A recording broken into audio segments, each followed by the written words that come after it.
नमस्कार, सोनकस भुइयां में आप सभी का बहुत बहुत स्वागत है। मैं हूं आपके साथ ज्योति सिंह। मिलावट आज चरम पर पहुंच चुकी है और आज शायद ही ऐसी कोई चीज होगी जिसमें मिलावट न हो रही हो, यहां तक कि अमृत समान दूध में तो सबसे ज्यादा। इसलिए आज हम ये दावे नहीं कर सकते कि जो दूध हम पी रहे हैं वो पूरी तरीके से शुद्ध है। लेकिन अब आपको दूध और दूध से बने पदार्थों के बारे में चिंतित होने की जरूरत नहीं है, क्योंकि अब मार्केट में रिसर्च के बाद आ चुका है सर्टिफाइड मिल्क, जो आपकी सेहत के लिए पूरी तरीके से फायदेमंद है। आज हम इसी पर चर्चा करेंगे और जानेंगे इसके फायदे। और इस पर चर्चा करने के लिए हमारे साथ आज स्टूडियो में मौजूद हैं राजेंद्र तंबोली जी। राजेंद्र जी, बहुत बहुत स्वागत है आपका। कुछ देर पहले जब हमने चर्चा की कि मिलावट कहें या कई चीजें जो इस्तेमाल की जाती हैं खाद्य पदार्थों में, वो हमारे शरीर को बेहद नुकसान पहुंचाती हैं। दूध को हम समझते थे राजेंद्र जी कि वो बहुत ही शुद्ध होता है और केवल उसमें पानी की गुंजाइश होती है, जो कि शरीर के लिए नुकसान नहीं होता। ऐसे में जब ये A2 मिल्क आया तो लोग समझ ही नहीं पाए कि इसकी कीमत क्यों ज्यादा है, ये किस तरीके से फायदा कर रहा है। पहले जो दूध हम ले रहे थे वो फायदा नहीं करता। तो ये जो कॉन्सेप्ट है पूरा A2 का, जब रिसर्च के बाद आया, इस बारे में आप बताइए कि ये जो पूरी प्रक्रिया थी रिसर्च के दौरान जब आपने इसको शुरू किया, छत्तीसगढ़ ही नहीं पूरे देश में अगर हम बात करते हैं, तो वास्तव में ये है क्या और ये कैसे लोगों के लिए बेहद फायदेमंद भी है? ज्योति जी, देखिए कि A2 मिल्क भारत देश में 2014 में आया था। 1 दिसंबर 2014 से हमने इसका technology national dairy research institute Karnal से लिया। इसकी शुरुआत में बताऊं ऐसे हुई कि मैं 5-6 साल पहले एक डेयरी में घूमने गया था। उस डेयरी में मैं जाके देखा, रायपुर से 25 किलोमीटर दूर है, जो भाई लोग चला रहे हैं उसको साथ में। तो उसमें ये पाया मैंने कि दूध वहां पर बाय प्रोडक्ट है, गौमूत्र और गोबर, इनसे फैक्ट्री चल रही थी। उसमें फर्टिलाइजर, पेस्टिसाइड, इंसेक्टिसाइड बना रहे थे। तो मेरे मन में जिज्ञासा है कि ऐसा ये शायद दुनिया का पहला डेयरी सेक्टर है या इंस्टीट्यूट है जिसमें दूध बाय प्रोडक्ट है। हाँ। तो मेरी थोड़ी उसमें इच्छा शक्ति हुई कि इसको और ज्यादा समझा जाए, जाना जाए। तो मैं उनके जो संचालक हैं उनसे बात किया। तो मुझे जब पहली मीटिंग में लगभग हमारी 3.5 घंटे की बात हुई, तो पहली बार मुझे एहसास हुआ कि हम बाहरी दुनिया के बारे में सब जानते हैं, लेकिन जो हमारे शरीर में जो हमको ग्रोथ करे, हमारे बच्चों को ग्रोथ में, हमारे जनरेशन के स्वास्थ्य में सहायक हो, इन चीजों के बारे में हम नहीं जानते। हम ब्रांडेड घड़ी पहनते, ब्रांडेड जूते पहनते, बिना रेट डिस्कस किए महंगी महंगी चीज खरीद के अपना स्टेटस को सिंबल मानते हैं। लेकिन जो खान पान की चीजें, उसमें कहीं ना कहीं हम लोग चाहते हैं कि बार्गेनिंग, खासकर सब्जी भाजी, दूध या जो भी सबसे रॉ मटेरियल होती है, तो एक मानसिकता है ये सब। तो मैंने वहां पे देखा दूध बाय प्रोडक्ट था। तो मैं बोला कि सोचा कि चलो इस दूध को लेकर के अपने मित्र समूह को दिया जाए, कम से कम ये जो गाय है अच्छी चीज मिल जाए, शुद्ध मिल जाए। और तो हमारी गौवंश है वहां पर स्वदेशी गौवंश है सारी, 450-500 गौवंश, और उसमें समझिए कि उसका जो खान पान है ऑर्गेनिक है, पूरा शुद्ध सात्विक चारा देते हैं और संतुलित आहार देते हैं। उसके दूध में भी वो सारे तत्व आ जाते हैं। तो मैंने सोचा कि इस दूध को अपने मित्र समूह को दिया जाए। लेकिन ये दिक्कत आई मुझे कि मैं समझा नहीं पाया अपने सब मित्रों को कि ये दूध सबसे अच्छा है, क्योंकि वो शुरू से जब से समझिए दूध पी रहे हैं तो वो अमूल या कोई भी ब्रांड की दूध पी रहे हैं, देवभोग जो भी ब्रांड की पी रहे हैं, तो पास्चराइज मिल्क पी रहे हैं, फैट और SNF का कंटेंट उसमें लिखा रहता है, बाकी चीजें नहीं लिखी रहती है। तो लेकिन अब लोगों को शुद्ध चीज खाना भूल चुके हैं, तो मैंने परेशानी हुई मेरे को सब चीज करने में। तो मैंने सोचा कि चलो ये मैं फेल हो गया बेसिकली उसमें। तो फिर मैं सोचा कि ये दूध बेचना मुश्किल काम है और मिठाई बेचना शायद थोड़ा ज्यादा आसान है, क्योंकि जब भी दूध रेट पे डिस्कस होता तो दूध के रेट पे डिस्कस होता है, मिठाई के रेट पे कभी डिस्कस नहीं होता।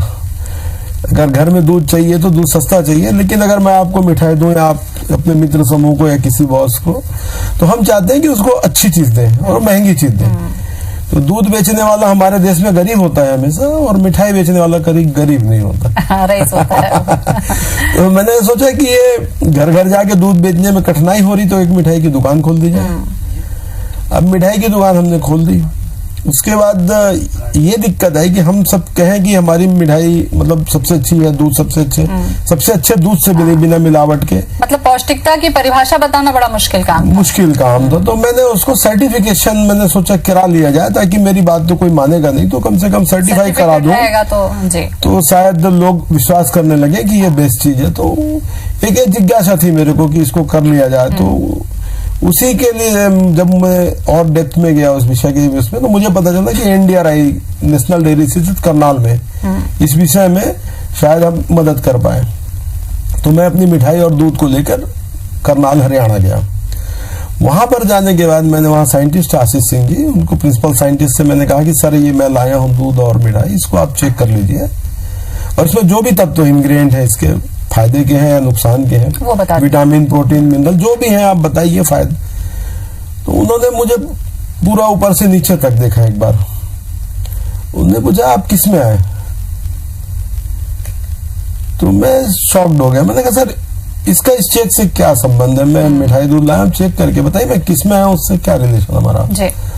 तो बोले नहीं, भारत तो ऐसा देश है कि यहाँ अगर किसी का दूध और मिठाई चेक करो तो आदमी भागता है बोले जिम्मेदारियों से, और आप हजारों किलोमीटर से इतना पैसा खर्चा करके चेक कराने आए। तो मैंने कहा सर मेरा कॉन्फिडेंस है, हमारी अपनी पैरामीटर में पाली गाय है, देसी गौवंश है और उसका खान पान संतुलित है, तो मैं मानता हूँ कि दुनिया की सबसे अच्छी चीज है, इसलिए मेरा कॉन्फिडेंस इस लेवल पे है कि आप इसको सर्टिफाई कर दें। फिर उन्होंने बताया कि हमारे पास ऐसा कोई विशेष वो नहीं है जांचने का। तो फिर मैंने उनसे सवाल किया सर आपके पास ये सब पैरामीटर नहीं तो आप देश को गाइड कैसे करते हैं कि ये अच्छा है ये खराब है? तो फिर उन्होंने एक साइंटिस्टों की टीम बनाई, तब पता चला कि वहां पे डॉक्टर सच्चिदानंद डे हैं। डे सर ने सन 2007 में एक रिसर्च कर रखा था A1 और A2 मिल्क का बाइफर्केशन करने का। अच्छा। तो A2 मिल्क मैं पहले सुन चुका था, मुझे उसके बारे में जानकारी थी। तो जब मैं डे सर से मिला और अपना सारा प्रकल्प बताया तो वो बहुत खुश हुए और उन्होंने कहा कि तंबोली जी ये टेक्नोलॉजी आप रख लीजिए और ये सारे देश को अवेयर करिए कि A2 मिल्क पे काम करें और जागरूकता लाएं और इसके फायदे सबको बताएं। तो मैंने डे सर से कहा कि सर ये कैसे पॉसिबल है, मैं तो दूसरे फील्ड का हूँ, मेरा काम दूसरा है, साइंटिस्टों का काम है बेसिकली। तो बोले नहीं आप कर लेंगे, मेरे को कॉन्फिडेंस, आप जब हजारों किलोमीटर से अपना दूध चेक कराने आ सकते हैं तो आप सब कुछ कर सकते हैं। A2 दूध क्या है, इस पर चर्चा हम लगातार करते रहेंगे। यहाँ रुकेंगे छोटे से ब्रेक के लिए। तो इस तरीके से फिर ये मिशन या संस्थान शुरू हुआ जहाँ पे A2 का हम DNA बेस्ड टेस्ट करते हैं। अच्छा, यही मैं पूछने वाली थी कि A2 का जैसा आपने बताया कि DNA बेस्ड टेस्ट आप करते हैं और A2 का फायदा दूसरे दूध की तुलना में कितना ज्यादा होता है, या इसमें क्या क्या चीजें खास होती हैं जो व्यक्ति के पोषण में या उसकी सेहत के लिहाज से जरूरी होती है? ज्योति जी, जो A2 मिल्क है होलसम फूड है बेसिकली। जब ये A2 का कॉन्सेप्ट 2007 में आया, मैंने बताया जैसे डेविल इन द मिल्क नाम एक पुस्तक प्रकाशित हुई न्यूजीलैंड से, तब दुनिया में 2 प्रकार का दूध आया है। उन्होंने जब रिसर्च में पाया कि A1 दूध जो है वो नुकसान दे सकता है, उसमें 5 प्रकार की बीमारी को उन्होंने चिन्हित किया मोटा मोटी। अच्छा। तो उसमें टाइप 1 डायबिटिक है या डायबिटिक कही है, ब्लड प्रेशर BP की शिकायत है, ऑटिज्म का है, बच्चों की बुद्धि का विकास नहीं होना, एक सडन डेथ सिंड्रोम आजकल पाया जाता है बहुत ज्यादा बच्चों में, और इम्यूनिटी सिस्टम को कमजोर करता है A1 जो मिल्क। हाँ, उसका रीजन ये पाया गया कि A1 दूध में जब हम पीते हैं दूध, स्वास्थ्य के लिए पीते हैं कि हम पिए बच्चे स्वस्थ और बच्चों को हम ग्रोथ। तो A1 दूध में क्या होता है, एक BCM7 का निर्माण हो जाता है। अच्छा। जिसको हम बीटा कैसीमॉर्फिन कहते हैं। वो दूध पेट में जाने के बाद पाचन क्रिया के बाद उसका निर्माण होता है। तो बीटा कैसोमॉर्फिन है वो एक मादक पदार्थ का एक रूप ले लेता है जो शरीर में डाइजेस्ट नहीं हो पाता। अच्छा। तो डाइजेस्ट नहीं पाने के कारण वो हमारे नुकसान देता है स्वास्थ्य में। तो जैसे कि क्या होता है कि मान लो अपन ने BCM हमारे शरीर में चला गया तो हमारे शरीर के जो अंग है समझिए, जैसे BCM जाने से समझिए लीवर या वेन्स में जो कार्बोहाइड्रेट जाना चाहिए वो नहीं जा पाएगा, वो नहीं जा पाता और वो स्टोर होने लगता है, मतलब है ना, तो वो अपने इसको इंसुलिन रेजिस्टेंस को कम कर देता है। तो उस कारण डायबिटिक हो जाता है और जो कारण बनता है बीमारी के कारण। और हम जो चाय पीते हैं हमें पता नहीं होता उस चाय में A1 है, ये दूध है। कई लोग दूध नहीं पीते चाय पीते हैं, तो वो धीरे धीरे हम नुकसान बीमारी होता है। को, हाँ बिल्कुल। और ये जो A2 मिल्क की जब बात हुई, और चूंकि आपने यहाँ पर छत्तीसगढ़ के लिए तो हमारी खुशी की बात है कि यहाँ पर इस तरीके की चीज आपने शुरू की है।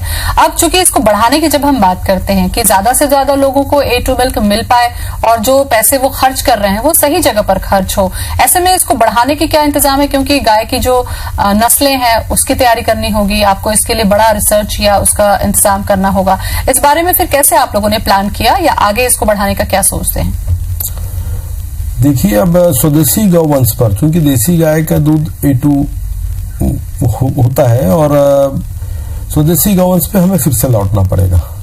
जो हमने दूध क्रांति के दौरान मतलब समझिए दूध क्रांति जब हुई, जब अमूल का और वर्गीस कुरियन जी ने, जो भारत सरकार ने माना कि हमारी जनसंख्या बढ़ रही है और दूध का विकास के लिए, मतलब दूध की मात्रा बढ़ाने के लिए सरकार ने, जो वर्तमान सरकार उस समय रही होगी, उन्होंने पॉलिसी बनाई कि विदेशी गाय को लाए, हमारी गाय को संकरा करा दे। तो वो ब्रीड जो हमारी खराब हो गई उसको हमसे मूल धारा में लाना पड़ेगा फिर से। अच्छा। और इंटीग्रेटेड बात करनी पड़ेगी। आज क्या हो रहा है कि सब सिर्फ दूध की बात करते हैं, इंटीग्रेटेड बात नहीं होती। मैं आपको एक चीज बताना चाहूंगा ज्योति जी कि गौमूत्र में बहुत सारे रिसर्च हुए हैं और अभी तो गौमूत्र में सोना भी प्राप्त हो चुका है देसी गाय में। तो हमको इंटीग्रेटेड बात करने से, बाकी जैसे गौमूत्र गोबर के प्रोडक्ट है, जैसे खाद बनाते हैं, जीरो बजट खेती होती है उससे, और बहुत सारे गुनाइल फिनाइल बनता है, और धूप बत्ती वगैरह जैसे पूजा पाठ के आइटम भी बनते हैं हिंदू धर्म शास्त्र के हिसाब से। मतलब पूरा इंटीग्रेटेड काम होना चाहिए। उसमें ब्रीडिंग भी सुधारना है, पंचगव्य चिकित्सा है, पंचकर्म है। इसमें क्या हो रहा है कि पूरे देश में कहीं पर भी इंटीग्रेटेड एक कोई सेंटर नहीं अभी तक। हाँ। तो हम लोग इस प्रयास में है कि स्वदेशी गौवंश के संरक्षण संवर्धन के साथ साथ हम इंटीग्रेटेड एक मॉडल देश को दें, ताकि पूरे भारत के लोग इसमें आए और अपना स्वास्थ्य को ठीक रखे, शुद्ध चीज पाएं, पौष्टिक चीज पाएं, मिलावट रहित पाएं। स्टार्टअप के जरिए युवाओं को कितना फायदा हो सकता है इस उद्योग में जोड़ने के साथ ही इस पर भी हम चर्चा करेंगे, लेकिन वक्त हो चला है छोटे। और इसके अलावा जब हम बात कर रहे थे आपसे, तो स्टार्टअप का भी आपने जिक्र किया और कई राज्यों में आज इस पर काम भी हो रहा है। अगर कोई अब युवा, क्योंकि आज नौकरी की तरफ से हटके जब उनको मौका मिला है स्टार्टअप के जरिए वो अपना बिजनेस या अपनी आमदनी शुरू कर सकता है, तंबोली जी, ऐसे में ये जो फील्ड है वो किस तरीके से सपोर्ट करता है, या आपके द्वारा जो शुरू किया गया है काम है उनको कैसे स्टार्टअप में फायदा दे सकता है? ये भी एक महत्वपूर्ण सवाल है। अभी जब से सोशल मीडिया के माध्यम से या टीवी चैनलों के आप जैसे सब सहयोग से डीडी किसान और सारे लोग प्रमोट करते ही हैं अच्छे काम को, तो इनके माध्यम से सोशल मीडिया देश में और देश के बाहर भी ये मैसेज जा चुका है कि A2 दूध पे अब देश को काम करने की जरूरत है। तो पढ़े लिखे नौजवान वर्ग, देश का एक बहुत बड़ा युवा वर्ग जो समझदार वर्ग है ना, वो इसमें आना चाहता है। पहले दूध पालना ये माना जाता था कि अनपढ़ बच्चा काम करेगा, घर में जो काम नहीं करता है, जिसका दिमाग कम है, मतलब मोटा मोटी जो बहुत अच्छा नहीं समझा, बहुत अच्छा एक व्हाइट कॉलर जॉब नहीं माना जाता। लेकिन अब ये पैटर्न बदल चुका है। लगभग 25 राज्यों में हम लोगों को स्टार्टअप के थ्रू शुरू करवा चुके हैं। अच्छा। 200 से 250 बच्चे अभी डेयरी में, A2 डेयरी में, इंटीग्रेटेड A2 डेयरी में काम करने की ओर कर भी रहे हैं और प्रोसेस में है। और आउट ऑफ कंट्री भी हमसे मार्गदर्शन मांग रहे। अभी केनिया से, ऑस्ट्रेलिया से भी हमारे पास आई थी कि हम आपके साथ MOU करके काम करना चाहते हैं। तो एक अच्छी शुरुआत मान ली जाए स्टार्टअप की। बच्चों को अभी आज के ही अखबार में है, IBM का लड़का ऑस्ट्रेलिया 12 लाख की पैकेज छोड़ के उसने देसी गाय की डेयरी खोली। तो इसमें फिर किस तरीके से हेल्प होगी? मान लीजिए आपके जरिए वो स्टार्टअप के जरिए शुरू करना चाहते हैं, हम पूरा गाइड करते हैं उसको। जो भी A2 पे काम करना चाहे, A2 देसी काऊ मिल्क पे, तो हमारी संस्था उनको फ्री ऑफ कास्ट पूरा गाइड करती कि आपको कहाँ से पशुधन लेना है, कैसे उसका खान पान रखना है, और क्या क्या उसकी बीमारी से बचाना है, उसके दूध को प्रीमियम रेट अपन कैसे पा सकते हैं, अगर दूध नहीं बिकता तो उसके बाय प्रोडक्ट बना के कैसे बेच सकते हैं। जैसे क्या होता है, आपको एक अच्छी चीज बताऊं कि किसान दूध बेचता है जब, तो उसका मूल्य का निर्धारण किसान नहीं कर पाता। जो भी संस्थाएं उसका दूध खरीदती, फैट के आधार पर उसका निर्धारण होता है, तो उससे वो गरीब हो जाता है, मतलब उसको कास्टिंग नहीं मिल पाती। अगर मान लीजिए वो अपना दूध का रेट निर्धारण करे और स्वयं अच्छे पैरामीटर पे गौवंश को रख के उसके खान पान को तो उसको फायदा ज्यादा होगा ऐसे में। अच्छा, इसमें जो महत्वपूर्ण जो काम अभी तक मैं समझ पा रही हूँ तंबोली जी, वो ये है कि गायों की जो नस्ल है वो बहुत मायने रखती है। मान लीजिए स्टार्टअप के जरिए कोई शुरू करना ही चाह रहा है तो उसको एक अच्छी नस्ल की और देसी गाय कहाँ से मिल पाएंगी, क्या बड़ी संख्या में अगर उनको जरूरत है तो क्या मिल पाएंगी, या ऐसे किसान जिनके पास पहले से ही अच्छी गाय हैं और वो भी आपके इस काम के साथ जुड़ना चाहते हैं, A2 मिल्क में आगे बढ़ना चाहते हैं, तो उनके लिए कितनी संभावना है? नहीं, अभी तो सारे देश में चूंकि जागरूकता आ गई है तो सारे जो पढ़े लिखे वर्ग हैं कहना चाहिए कि वो अच्छी गाय पालना भी चाह रहे हैं और ब्रीडिंग पे भी काम कर रहे हैं काफी लोग। तो वो धीरे धीरे से हो पाएगा, एकदम से तो नहीं हो पाएगा, थोड़ा टाइम लगेगा इसमें। 10 से 15 साल का समय लग सकता है कि जो ब्रीडें हमारी बिगड़ चुकी है उसको वापस इंडिजीनियस में कर रहे हैं, भारतीय उपगवंश में। टोटल 64 नस्लें पहले हमारे देश में थी, ऐसा माना जाता है। हाँ। अभी जो वर्तमान में है 40 नस्लें चिन्हित हुई भारत में। तो हमको ये 40 नस्लों पे काम करने की जरूरत है। अच्छा, तो इनको ही कैसे मेंटेन किया जाए, कैसे इनको बचा के रखा जाए, इस पर काम करने की ज्यादा जरूरत है। इस पे बहुत ज्यादा जरूरी है कि हम इस पे पूरा ध्यान दें, और भारत सरकार और वर्तमान में स्टेट गवर्नमेंट भी काफी इनिशिएटिव ली। हमारे छत्तीसगढ़ गवर्नमेंट ने भी 6-12 लाख की एक डेयरी का स्कीम लाया जिसमें 6 लाख की सब्सिडी है। सेंट्रल गवर्नमेंट ने भी गोकुल मिशन करके लॉन्च किया है। तो भारत सरकार भी वर्तमान सरकार है, इसमें बहुत विशेष ध्यान दे रही है कि किसको डेयरी सेक्टर में अपन कैसे उसको आगे बढ़ा सकते हैं और इस कॉन्सेप्ट को देश में लाके अच्छे देश के लोगों को स्वास्थ्यवर्धक, पौष्टिक और अच्छी चीजें दे सकते हैं। एक बहुत अच्छा जिक्र आपने किया था, इंटीग्रेटेड जो शब्द आपने किया था वो बहुत महत्वपूर्ण है किसी भी फील्ड के लिए। अगर हम बात करते हैं किसानों में, और जब गाय का जिक्र होता है तो जैसा कि A2 मिल्क में जब शुरुआत आपने देखा कि चारा गायों को अगर अच्छा मिलता है तो जाहिर सी बात है दूध की क्वालिटी सुधरती है। आपको लगता है कि चारा का भी एक विकल्प है, आप बिजनेस के तौर पर या खेती किसानी के तौर पर इसको अमल पे लाया जा सकता है कि ऐसी गायों को जो चारा मिलेगा उसके उत्पादन का भी विकल्प आपके पास में खुल जाता है? जी बिल्कुल मैडम। तो आय का ये जरिया बहुत अच्छा हो सकता है आगे चलकर? बिल्कुल बहुत अच्छा हो सकता है। अभी हम कहें कि अभी इस फील्ड में किसी में भी जाइए आप, चाहे ब्रीडिंग पे जाइए, चाहे चारे पे जाइए, चाहे दूध पे जाइए, आने वाले मतलब 50 साल तक इसमें पैसा है और इसमें काम है बहुत ज्यादा। जब भारत आजाद हुआ था, मैं आपको एक फिगर भी दे दूं, भारत आजाद हुई तब हमारे यहाँ आबादी थी 35 करोड़ और पशुधन लगभग 98 करोड़ थे। आज हमारी आबादी 125 करोड़ है, आबादी बढ़ गई है और पशुधन अभी 19-20 करोड़ मानते हैं। तो ये कहीं ना कहीं लीकेज है इसमें कि हमारे यहाँ दूध में भी हम उतने ही तेजी से ग्रोथ कर रहे हैं और फार्मास्यूटिकल भी उतना ही ग्रोथ कर रहा है।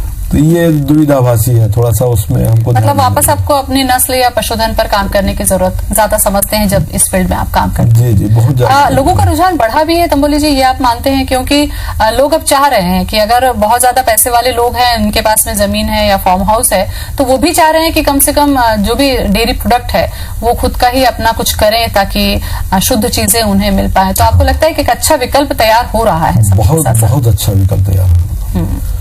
पढ़े लिखे लोग इसमें आ रहे हैं और ये अच्छी बात हो रही है कि अभी एक इंफोसिस से अमेरिका से केदार तीसरी छोड़ के आए और पुणे में वो थारपारकर का क्लब चला रहे हैं। अच्छा, है ना। जैसे अभी एक बच्चे का बताया, एक लड़की आई है अभी बालाजी टेलीफिल्म में, वो काम करती थी हेयर कटिंग वगैरह का, वो भी बिलासपुर में खोली है। ऐसे देश के पढ़े लिखे लोग आ रहे हैं। इससे क्या हो रहा है कि पढ़े लिखे लोग अपने दूध को प्रीमियम दर पर जब बेचते हैं तो आसपास के जो किसान जिन्होंने देसी गाय पाल रखी है उनके दूध का रेट भी बढ़ जाता है। मेरे मित्र हैं भल्ला जी, वो दिल्ली में काम कर रहे हैं, दूध को 140 रुपए लीटर पे, 150 रुपए लीटर पे दिल्ली में बेचते हैं। तो उनके आसपास के जो देसी गाय पालने वाले किसान, उनका दूध का कीमत 70 रुपए हो गया है। तो जो अनपढ़ है बेचारे, उनको भी अपने आप ग्रोथ हो रहा है। पढ़े लिखे लोग आने से क्या होता है कि लोगों में एक तो अवेयरनेस आ रही दूध के प्रति, शुद्धता के प्रति। अभी जो आपने शुरुआत में एक बात कही थी, मैं वहां फिर से लौटना चाहूंगा, दूध है कि नहीं ये पहले जांच होना। बिल्कुल। पानी उतना नुकसान नहीं करता। दूध में केमिकल क्या मिला है, यूरिया, डिटर्जेंट आजकल बहुत सारा आता है। तो इसका कोई केंद्र मैं मानता हूं कि पूरे देश में हर जिले में, हर ब्लॉक में होना चाहिए कि कोई भी उपभोक्ता जहां चाहे अपना दूध चेक करा जब वो पैसा दे रहा है तो कम से कम जो चीजें उसको मिल रही है उसकी गारंटी रहे कि वो उसको शुद्ध है। जानने का हक है, उसको जानने का हक है। बिल्कुल। और ये एक अहम काम आप कर रहे हैं जो कि दूसरों की सेहत के लिए बहुत फायदेमंद भी है और एक आमदनी का बहुत अच्छा जरिया भी लोगों को दे रहा है। कोई संदेश इस वक्त आप देना चाहें कार्यक्रम के जरिए हमारे किसान भाइयों को, या जो दर्शक हमारा कार्यक्रम देख रहे हैं उनको कुछ कहना चाहें? मैं तो भारत के सभी नौजवान वर्ग को आमंत्रित करता हूं इस काम के माध्यम से कि स्वदेशी गौवंश के संरक्षण, संवर्धन के साथ स्वावलंबन है ना और सर्वांगीण आर्थिक विकास है तो इस काम में आए। और यही एक ऐसा काम है जो हमको फिर से भारत को स्वर्णिम युग में पहुंचा सकता है। इससे जीरो बजट खेती हो जाएंगी, नेचुरल प्रोडक्ट मिलने, सिर्फ दूध की बात नहीं होगी, इसमें हम वो सारी चीजें पा सकते हैं। पर्यावरण की शुद्धि होगी इसमें, है ना, वातावरण शुद्ध होगा, खान पान शुद्ध होगा, स्वास्थ्य ठीक रहेगा। तो वो सारी चीजें जो हमको एक आवश्यकता होती है एक शरीर के लिए या सृष्टि के लिए कहिए, मानवता के लिए, सारी चीजें इसमें पॉजिटिव है। बिल्कुल। और इतने लंबे समय से जब आप इसके साथ में जुड़े हैं तो जिस समय आप जुड़े थे तब और आज के समय में आप अपने आप में कितना बदलाव देखते हैं और इस कार्य के जरिए जो आपसे जुड़े लोग उनमें कितना बदलाव देखते हैं?